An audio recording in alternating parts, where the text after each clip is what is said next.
yo tengo la línea telefónica justamente porque desde ese momento me obsesioné con hablar con él, al doctor Enrique Ruelas Barajas. Hola, doctor, buen día. Adela, muy buenos días, a tus órdenes, encantado. Muchas gracias, doctor. Hoy, presidente y director del Instituto Internacional de Futuros de la Salud. A ver, doctor, esto es un poco lo que ya pronosticabas hace algunos años, lo que estamos viviendo con el COVID-19. Mira, esto lo escribimos en 2010. Bueno, de hecho, lo empezamos a escribir en 2008. Terminó ya toda la revisión. Tú sabes que publicar un libro de 500 cuartillas no es fácil, entonces se publicó finalmente en 2010. Okay. Y en ese libro, cuyo título es Los futuros de la salud en México 2005, exploramos diferentes escenarios posibles. Uno de esos escenarios es del cual se extrajo esta nota, que no deja de sorprenderme cómo funcionan las redes sociales ahora, pero apareció y circuló y bueno. Entonces, pero ese fue el origen, un libro publicado en 2010, que además es el resultado de un estudio muy largo que empezó en el 2005, donde participaron cerca de 900 personas del sector salud y de fuera del sector salud, de todo el país, profesionales y técnicos, y además de un análisis de tendencias con modelos logísticos, que pues nos permitió llegar a algunas especulaciones, algunas conjeturas, como esta que aparece en el libro y que ha circulado. Uh-huh. Ahora, esto, ¿es un poco esto lo que estamos viviendo, como ustedes lo bueno, sí, lo previnieron entonces? Sí, se trata de un virus que efectivamente no tiene cura, y eso es quizás lo que más está asustando actualmente y que más estragos está causando. Se trata de un virus cuya letalidad todavía no conocemos a ciencia exacta cuál será, porque pues todavía no termina esto. Ciertamente hay virus con mucho mayor letalidad, ha habido virus con mucho mayor letalidad que por ejemplo, recordemos el H5N1, aquella famosa gripe aviar que recordamos. La gripe aviar, sí. Que tenía una letalidad altísima, de prácticamente el 50%, o sea, 1 de cada 2 que se enferman de esa gripe aviar, pues fallecen. No es el caso, afortunadamente, de esto. Y, por otro lado, el número de fallecimientos estimado, es probable que lleguemos a él al final de toda esta epidemia, que finalmente pues va a tomar efectivamente meses en todo el mundo, ¿no? Ya ahorita los números pues se van acercando, pero pues se trata de una conjetura, insisto, que tampoco es adivinación. Adela, mira, hay muchas cosas a las cuales nos podemos asomar en el futuro simplemente dedicando tiempo y haciendo análisis razonados, con datos, con percepciones informadas, y nos permiten llegar a conclusiones como la que está apareciendo ahorita, y que en efecto coincide en el año con un virus que efectivamente no se conocía, que tiene una letalidad que está preocupando y que pues sí puede matar a muchas personas en el mundo. Ya, ahora, a ver, doctor, tú has publicado muchos libros, muchos artículos también, tanto en revistas nacionales como extranjeras, sobre la calidad de la atención médica, dirección de sistemas de salud, etcétera, etcétera. Y estamos ante una situación pues bastante complicada, doctor, ¿no? Porque justamente también, aunque todavía no se conoce, como dices, con exactitud cuál es la letalidad de este virus, lo que hemos visto que ha pasado en otros países, incluso países de primer mundo, con un sistema de salud por mucho y hospitalario por mucho mejor que el nuestro, es que están colapsando los sistemas, ¿no? Hospitalarios en otras partes del mundo. Entonces, en qué posición nos pone eso en este país, ¿no? Sí, esta situación ha puesto en jaque a todo el mundo. Si a los países con más recursos los ha puesto de rodillas, pues a los países que tenemos menos recursos seguramente nos puede golpear más. Entonces, efectivamente se trata de un asunto, sí, de recursos, pero también de organización de esos recursos. Así es que, pues sí, hay que tomar todas las precauciones, Adela, porque sí nos puede golpear fuerte aquí en el país. Tenemos desde luego siempre la esperanza de que eso no sea así, pero el llamado que han hecho las autoridades a que estemos guardados en nuestras casas, los que puedan, y los que no, que se cuiden al extremo, pues es muy importante. Ahora que has visto cómo ha estado evolucionando este asunto, no solamente en México, pero en otras partes del mundo, ¿qué nos puedes decir en particular de este virus? Quizá no sabemos la letalidad, pero se contagia con mucha facilidad, doctor. ¿Qué sí nos puedes decir de esto? Mira, lo que hemos visto es que efectivamente se contagia con facilidad, pero ¿sabes qué es lo más preocupante, me parece? Que a diferencia de otros tipos de virus que se contagian cuando hay manifestaciones clínicas, cuando la persona ya está tosiendo o ya tiene molestias muy claras, este virus se porta, se tiene, se adquiere y no necesariamente se manifiestan síntomas. Y eso hace que personas que aparentemente están sanas sigan circulando, sigan yendo a visitar a los abuelitos o a los papás, o se reúnan sin saber que están enfermas y entonces contagian. Esto es algo muy preocupante de este virus. Lo otro que sabemos también es que es un virus muy agresivo para las vías respiratorias, porque desencadena una reacción de defensa del organismo, una reacción inmune en algunas personas, que es realmente la que mata.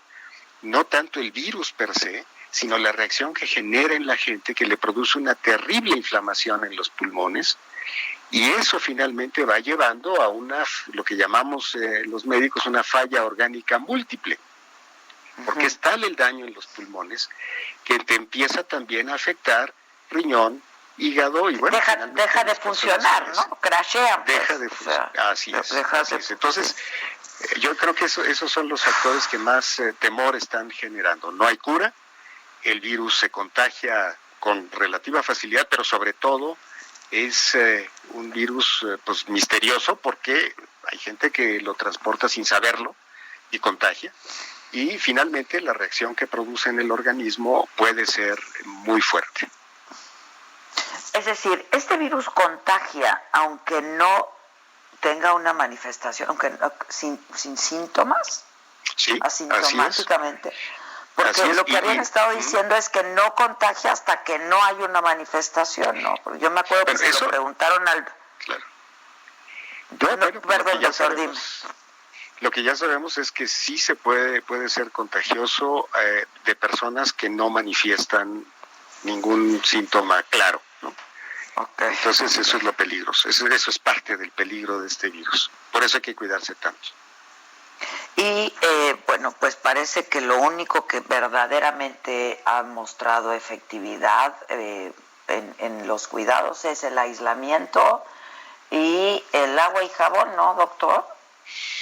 Así es, tan sencillo como esas dos medidas, pero tan difícil como esas dos medidas. Es muy complicado.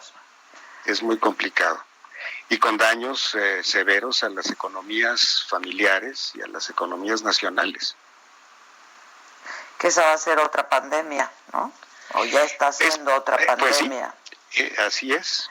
Mira, en estudios del futuro, en los estudios de prospectiva, como el que hicimos para este libro, y como los que seguimos haciendo desde el Instituto de Futuros, hay un concepto que se llama evento portador de futuro. Un evento portador de futuro es una situación que aparece, que te indica que el futuro no va a ser igual que el pasado. Déjame ponerte un ejemplo trivial y ahora verás la dimensión de lo que puede significar esta pandemia. Okay. Hace muchos años, una de mis hijas, cuando la llevaba a la escuela, me hizo una pregunta muy ingenua, pero que me hizo ver un evento portador de futuro que ya tenemos hoy a la vista. Decía, oye papá, nos dijo la maestra que ya no vamos a tener que aprender a escribir, porque ahora ya les vamos a poder dictar a las computadoras. Bueno, eso que ocurrió hace ya algunas décadas, cuando mi hija era pequeña, es ya una realidad. O sea, efectivamente, cuando empezaron a aparecer estos paquetes de cómputo que te permitían dictarle a una máquina y que se empezara a escribir, nos hace pensar que los bolígrafos, los lápices, van a desaparecer de la faz de la Tierra, van a acabar siendo piezas de museo. Y que en efecto pues vas a poder hablar directamente con una computadora. Bueno, ese es un evento portador de futuro en aquel momento. Okay. Si lo pescas en ese momento y dices, caray, esto nos indica que el pasado ya está llegando a un fin que va a hacer que el futuro sea muy diferente. Bueno, esto que estamos viviendo hoy es un típico evento portador de futuro. El antes y el después van a ser muy diferentes en lo económico, en lo social. Es lo que te decía, en lo social incluso. Así es, así es. En lo Así que sí. médicamente, que yo he oído, bueno, he leído, en fin, que dicen, pues esto nos agarró con la guardia abajo, ¿no? O sea, nos agarró desprevenidos este virus. Sí, doctor, o sea, ¿qué pasó? Sí. Bueno, mira, es lo mismo que nos pasó en 2009 aquí en México, Adela. Exactamente lo mismo, y aquella ocasión que fue diferente, pero nos explotó en las manos en México. Sí, o sea, sí, aquí lo que vivió China en noviembre del año pasado, nos tocó a nosotros hace exactamente 11 años, en abril del 2009. Y yo recuerdo la escena, porque entonces era yo secretario del Consejo de Salubridad General. En la sala de juntas del secretario de Salud, entonces José Ángel Córdoba Villalobos, con todos los subsecretarios, los comisionados, nuestros expertos epidemiólogos e infectólogos, y comunicados con el CDC de Atlanta y el equivalente en Canadá, cuando nos dijeron, después de que aquí en México no habíamos podido tipificar ese virus, porque no se le encontraba qué era, se mandaron muestras a ver si ellos sabían, y la respuesta en el micrófono, en esa mesa de juntas esa tarde, fue desde el CDC: no sabemos de qué se trata. Tomen todas las precauciones. Híjole. Bueno, fue verdaderamente escalofriante la escena, porque no sabíamos qué era. Entonces, pues ahí también nos agarró con la guardia baja. Ahora, en aquella ocasión tuvimos varias ventajas. Una, que pronto se supo que ese virus podía ser curado con oseltamivir o Tamiflu. El Tamiflu. ¿Verdad? Eso fue, entonces, lo supimos rápido ventaja. Y eso, claro, y nos dio una gran tranquilidad, ¿no? Sí, afortunadamente. Claro. Además, habíamos tenido en el sexenio previo, tú recordarás, la amenaza de aquellos sobres con anthrax que se habían desencadenado después del atentado del 11 de septiembre. Sí. Y además había empezado a surgir esta amenaza de la influenza aviar, SH5N1, que hicieron que hacia el final de aquella administración, siendo secretario Julio Frenk, se hiciera una compra importante de Tamiflu que se puso bajo el resguardo del ejército, sin saber pues que iba a servir para este virus. Claro. Afortunadamente, pues estaba esa preparación. En el 2007 habíamos reforzado el Consejo de Salubridad General para que participaran los secretarios de Estado que podrían tener que ver con decisiones de esta naturaleza, y entonces se sumó al secretario de Hacienda y a la Secretaría de Educación Pública y a la Secretaría de Desarrollo Social y a la de Economía, que no formaban parte del Consejo. De tal manera que en el 2009, pues sí nos agarró de sorpresa el tema, pero estábamos relativamente pertrechados, ¿no? Sí. Así que, pero este es el destino de todos estos virus, y por eso cuando nosotros escribimos esto hace 11 años, hace 10 años, bueno, realmente lo escribimos hace 11, se publicó hace 10, pues no era algo que no pudiera preverse con alguna naturalidad, ¿no? Ya. Y yo creo que lo que está generando tanto miedo ahora, pues es justamente el que pues, no se conoce un tratamiento que sea, pues, que haya cumplido con un protocolo y que pruebe que sea eficaz, ¿no? Eso, Adela, y la otra parte que me parece que genera también mucha incertidumbre y miedo, es que aunque hemos visto que esto afecta de manera muy importante a adultos mayores, también estamos viendo un buen número de fallecimientos en personas jóvenes. Entonces, cuando te enfermas, pues es literalmente un volado.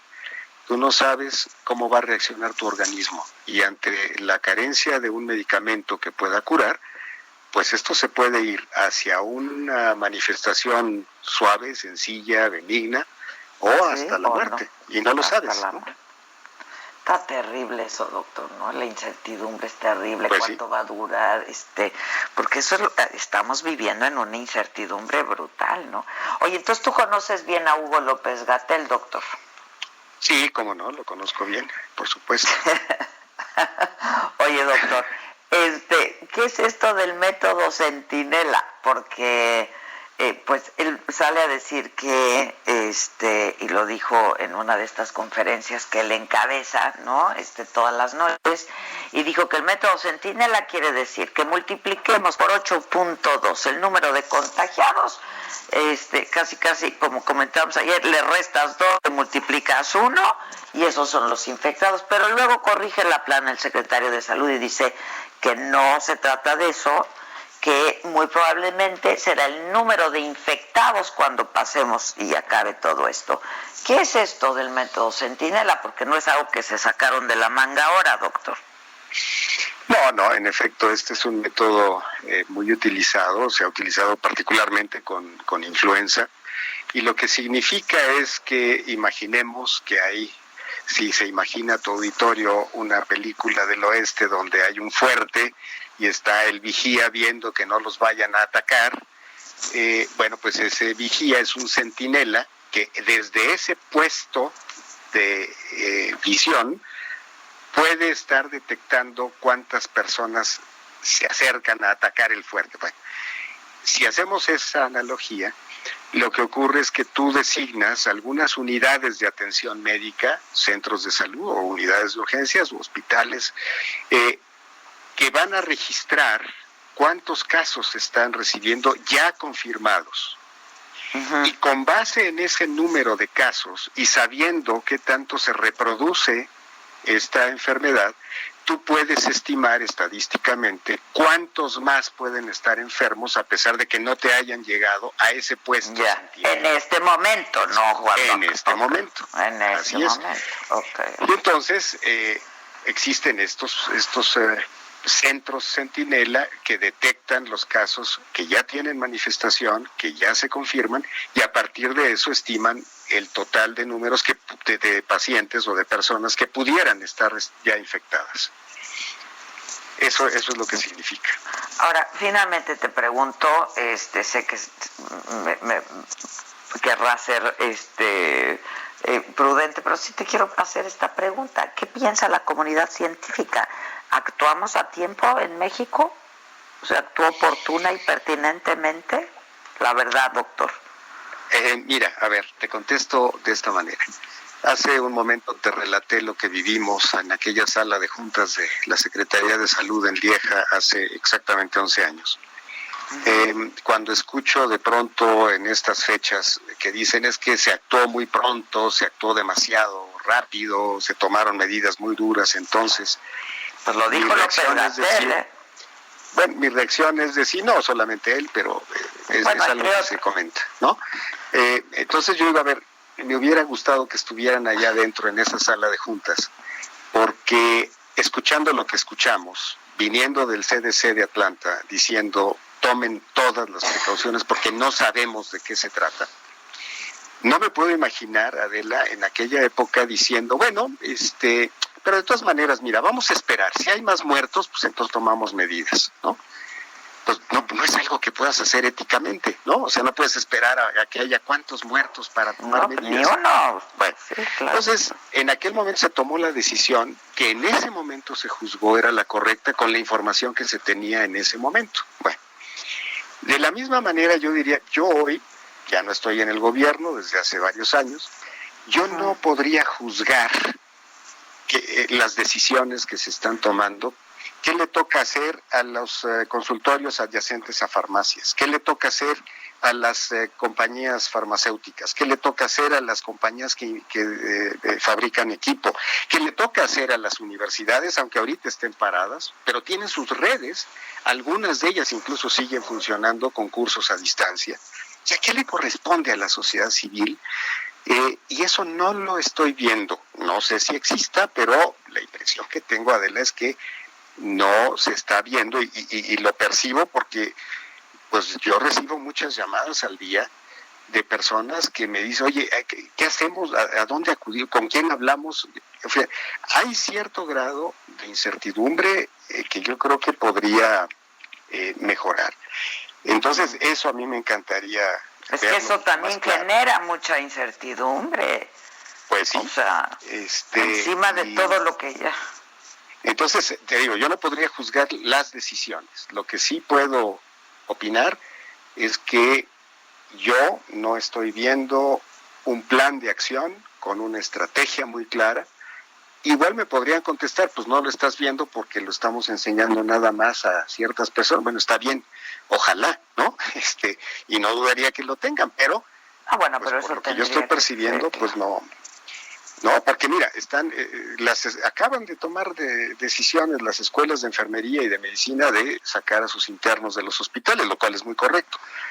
Pero eso me revela que pues tuvieron que tomar la decisión las escuelas por su cuenta. Hemos visto gobernadores que han salido también por su cuenta. Han tomado decisiones por su cuenta. Han tomado decisiones. Sí, claro. Entonces, yo creo que en ese punto sí valdría la pena que las autoridades tuviesen o una mejor comunicación del plan, no de las cifras, que eso Hugo López-Gatell debe estar literalmente batallando todos los días para salir mañana y noche a dar datos, cosa que no es fácil.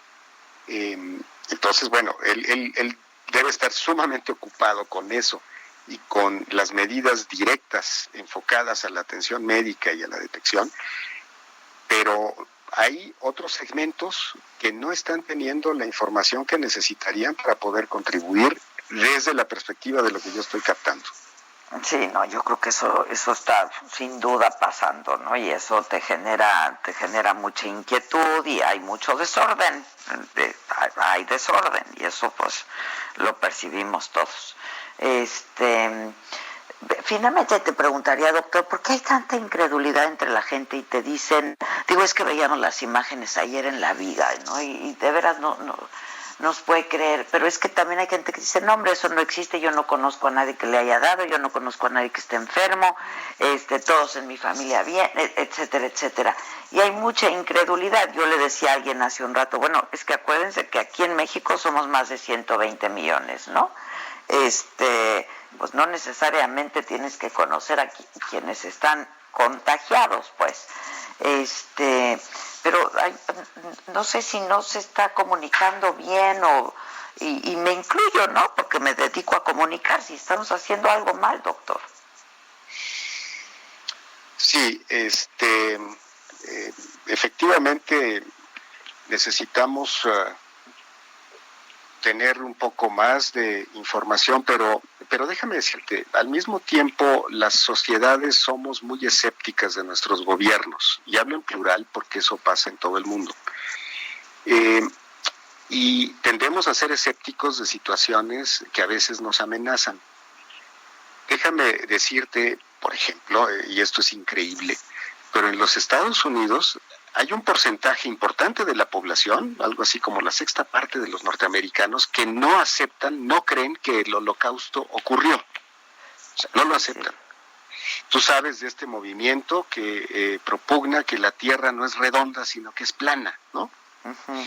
Bueno, y más cercano al tema de salud, pues todo este movimiento que se empezó a generar contra las vacunas porque causan autismo según algunas personas.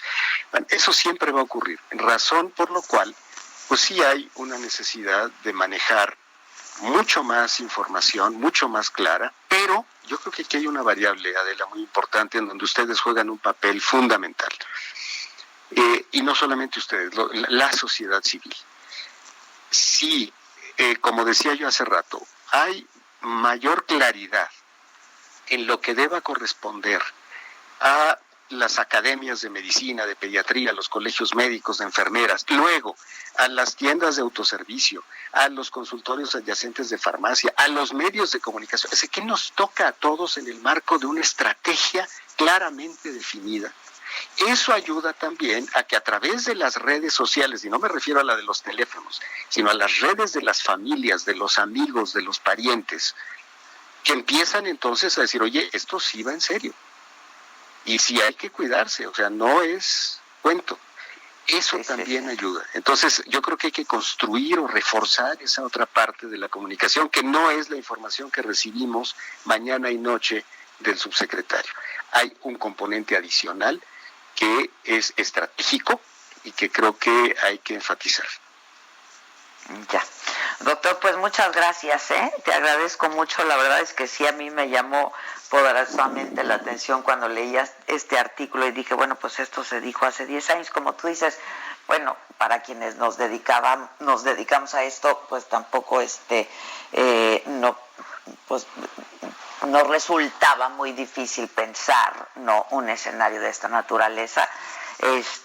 Pero bueno, pues te agradezco muchísimo y espero que sigamos en contacto, si eres tan amable, doctor, con tu buena disposición, pues un poco para darnos luz sobre estos temas, ¿no? En lo que dura esta cuarentena.